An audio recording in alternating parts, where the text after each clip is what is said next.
Everyone welcome to beat the street. तो यहाँ पे आज हम करेंगे 5 पॉइंट एनालिसिस वोडाफोन आइडिया का। फटाफट से यहाँ पे एनालिसिस करेंगे और जानेंगे वोडाफोन आइडिया में क्या क्या चल रहा है और आपको क्या करना चाहिए। 5 पॉइंट्स में क्या क्या बात करने वाले, बिजनेस क्या है, फिनेंशियल्स कैसे हैं, ऑपरेशंस परफॉर्मेंस कैसी है, पीयर कंपैरिजन्स में कंपनी क्या है, की ट्रिगर्स क्या है और आपको क्या करना चाहिए। चलिए, सबसे पहले वोडाफोन आइडिया दो कंपनी की यहाँ पे एक जॉइंट वेंचर है, जिनका उन दो कंपनीज का नाम है आदित्य बिरला ग्रुप और यहाँ पे वोडाफोन ग्रुप। ठीक है, तो वोडाफोन बाहर की कंपनी है, आदित्य बिरला ग्रुप इंडिया की एक बहुत बड़ी कंग्लोमरेट है। इनके कुछ बिजनेस हैं जिसके अगर अपन देखें, टेलीकॉम बिजनेस और वाईफाई और वो सब के अलावा कुछ बिजनेस है जिसमें man power services, data centre, OSP services, communication devices का काम करती है, शेयर्ड सर्विस सेंटर, ब्रॉडबैंड और यहाँ पे कुछ सीएसआर एक्टिविटीज़ जो कि वोडाफोन फाउंडेशन, फिर फाइबर एसेट्स है इनके पास और फिर कुछ wifi site acquisition, installation and maintenance. कुछ इनके बिजनेस हैं जो ये लोग अब कर नहीं रहे हैं, जैसे कि वोडाफोन एम पैसा वगैरह है।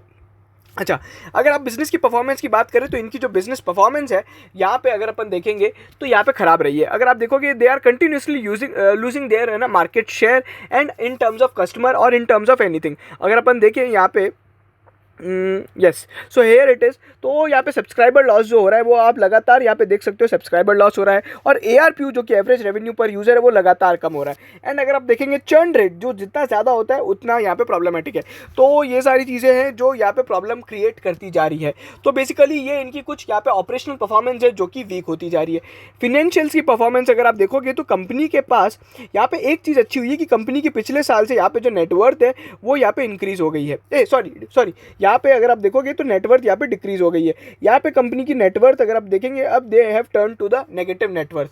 वहीं पे अगर अपन देखें कंपनी की जो लायबिलिटीज़ हैं वो यहाँ पे और बढ़ गई है पिछली बार से। उसके अलावा यहाँ पे असेट्स की बात देखें तो असेट्स यहाँ पे कम होती जा रही है। सो बेसिकली कंपनी का इंफ्रास्ट्रक्चर इन्वेस्टमेंट यहाँ पे कम होता जा रहा है, बट यहाँ पे कंपनी को इतनी अभी आने वाले टाइम में इंफ्रास्ट्रक्चर इन्वेस्टमेंट की जरूरत भी नहीं है, because they are losing their customers. So पर यूजर अगर अपन देखें तो इंफ्रास्ट्रक्चर इन्वेस्टमेंट काफ़ी अच्छा है। इनकी स्पेक्ट्रम की अगर अपन बात करें तो ओवरऑल इनके पास काफ़ी अच्छे स्पेक्ट्रम्स है। 1768 मेगाहर्ट्ज के टोटल इनके पास स्पेक्ट्रम्स है and they have purchased recently around 1900 crore के इन लोग ने स्पेक्ट्रम खरीदे हैं। उसके बाद अगर आप देखोगे तो इनका कुछ एंटरप्राइज ऑफरिंग्स वगैरह का बिजनेस है और ये सारी चीज़ें। रेवेन्यू की बात करें तो यहाँ पे कंपनी का रेवेन्यू लगातार कम होता जा रहा है because of subscriber less, but यहाँ पे मार्जिन्स में अब थोड़ा बहुत इंप्रूवमेंट देखने को मिल रहा है। ओवरऑल यहाँ पे कंपनी लॉस में तो है ही। अगर आप देखोगे तो यहाँ पे कंपनी ने 70,000 मिलियन का यहाँ पे लॉस पुट ऑन किया है, जो कि पिछले क्वार्टर से परफॉर्मेंस ठीक ठाक रही है, कुछ ज़्यादा खराब नहीं, कुछ ज़्यादा अच्छी भी नहीं। तो यहाँ पे किसी भी तरह का फर्दर इंप्रूवमेंट नहीं है। अच्छा, अब यहाँ पे पीयर कंपेरिजन में अगर आप देखोगे तो यहाँ पे भारती एयरटेल है और यहाँ पे अपना वोडाफोन के साथ यहाँ पे एक और जियो है। तो इन दोनों की ये दोनों कंपनीज तो अच्छा परफॉर्म कर रही है। इन लोग के ARPU भी अच्छे हैं, लगभग 140-156 के यहाँ पे ARPU के साथ काम कर रही है। इनका मार्केट शेयर भी बढ़ता जा रहा है। They are every month they are increasing their market data. ठीक है, अभी इनके पास इनकी फिनेंशियल स्ट्रॉन्ग है। भारतीय एयरटेल में कोई फिनेंशियल्स की प्रॉब्लम नहीं है। यहाँ पे वोडाफोन आइडिया में फंडिंग की प्रॉब्लम है। एक तो इनने पिछले साल फंडिंग अप्रूव करवा ली थी बोर्ड से, बट अभी तक किसी ने फंड नहीं किया। पुराने जो लोग जैसे कि वारदे पार्टनर्स, ब्लैक रॉक वगैरह जो कंपनीज थी और बड़ी बड़ी कंपनीज यहाँ पे इन्वेस्ट करने वाली थी, they are not agree now. So अभी इनके पास कोई यहाँ पे फंडिंग लाइन नहीं है। कंपनी ने कोई अपडेट दिया नहीं कि फंडिंग कब होगी, कैसे होगी। सो इनका पूरा का पूरा प्लान कुछ चीज़ों पे यहाँ पे जो की ट्रिगर्स, जिसको मैं बोलूँगा अपना चौथा पार्ट जो मेरा वीडियो का है, 4th पॉइंट, की ट्रिगर्स है AGR का केस आउटकम जो कि आने वाला है। यहाँ पे मिस कैलकुलेशन का केस है। इनके पास अभी भी अगर आप देखोगे 40,000 करोड़ की लगभग यहाँ पे लायबिलिटी इनकी पेंडिंग है। AGR केस का आउटकम, उसके बाद यहाँ पे इनकी फंडिंग, ये दो मेन ट्रिगर है। इनमें से एक भी चल गया ना तो वोडाफोन आइडिया का स्टॉक बढ़ जाएगा। उसके बाद एक कुछ छोटे छोटे ट्रिगर है, एक तो ARPU है, ठीक है, उसके अलावा सब्सक्राइबर बेस का जो डेटा है। ये कुछ यहाँ पे 4 ट्रिगर्स है जो अपने को हर बार ट्रैक करने हैं। अगर इनमें किसी में भी एक में अच्छी परफॉर्मेंस होती है तो there is a ray of hope. ठीक है, अगर इनमें से यहाँ पे एक ने भी और ज़्यादा नेगेटिव टर्न हो गया, मान लीजिए ARPU 160 से कम हो गए, सब्सक्राइबर बेस और कम हो गया, तो शायद वोडाफोन आइडिया का स्टॉक और गिर जाएगा। अब आ जाते हैं, हमारी बात यहाँ पे कर लेते हैं इस पर ओवरऑल हमारी राय क्या है। तो उसके लिए मैं आपको सीधा चार्ट दिखाऊंगा।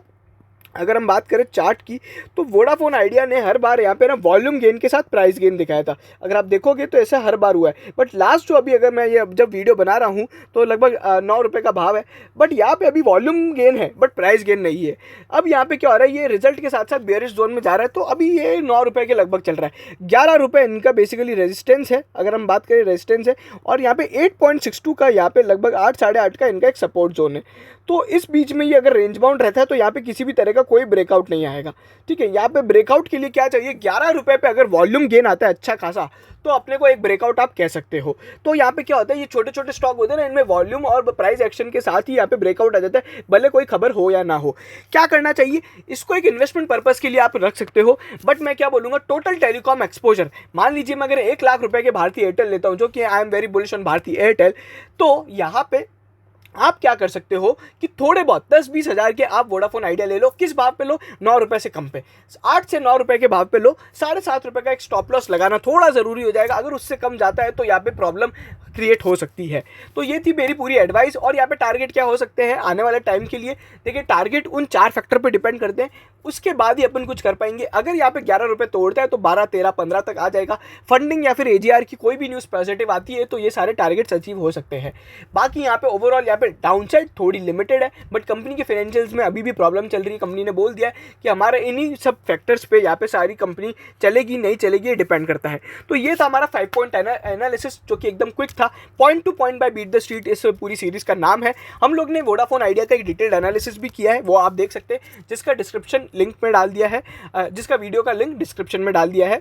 बाकी आप हमें टेलीग्राम पे फॉलो कर सकते हैं, जहाँ पे सभी तरह की अपडेट न्यूज़ वगैरह ऑटोमेटेड बेसिस पे आ जाती है।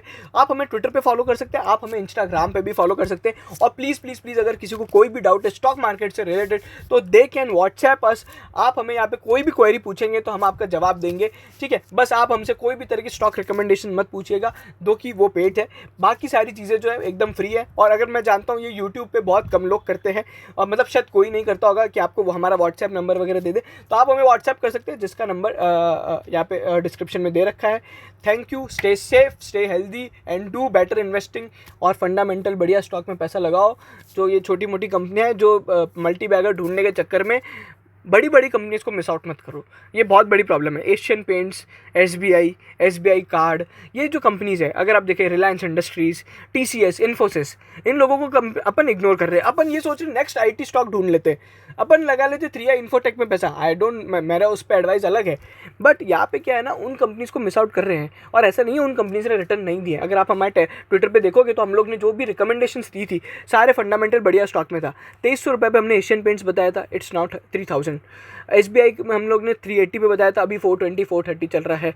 वैसे हमने बहुत सारे फंडामेंटल स्टॉक बताए थे, जिसमें से एक इन्फोसिस था 1380, जो अभी 1600 के लगभग पहुंच चुका है। So we are earning good money. और ऐसा नहीं है ये हम लोग ने 6-6 महीने पहले लिए थे, ये सब 2-3 महीने के रिकमेंडेशंस है। So invest in good fundamental stocks and thank you so much.